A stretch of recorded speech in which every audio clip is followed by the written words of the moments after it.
It's clear to see that e-scooter companies such as Limebike and Bird have made a huge impact here in Boise. When talking about these e-scooters, they are both fun and convenient. However, there are a few very important questions that arise when talking about these e-scooter companies.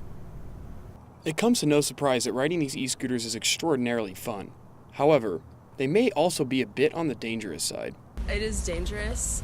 If there are safety warnings, they're not expressed, people don't know about them, kind of. They don't do a lot to make sure that you know the safety warnings first. So yes, they are dangerous. You can easily fall off of them. Sammy is one of the many Idahoans that have experienced the pros and cons of these e-scooters. A clear con that she has experienced, though, is wiping out.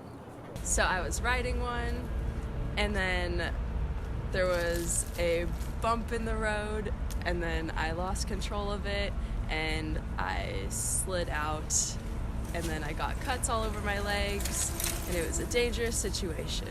On another note, college students can acquire a few extra dollars by charging the e-scooters in their own homes. Acquiring charging packs from these companies is easy for anyone to do. Yeah, it was really easy.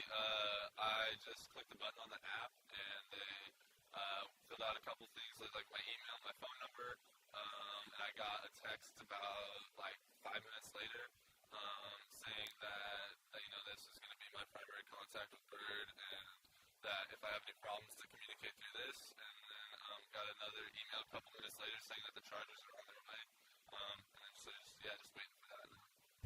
But with winter around the corner, will e-scooters and their many users go into hibernation? Yeah, I think people probably won't really ride them because it'll be too cold. I wouldn't want to ride it in the snow. If they do, that's their own fault because they'll probably fall and break their arms or something. So, yeah, I think that it won't necessarily be a problem with the city or something. Maybe the individual people have a problem just because they're stupid. This is Kyle McCroskey for BTV Newsline.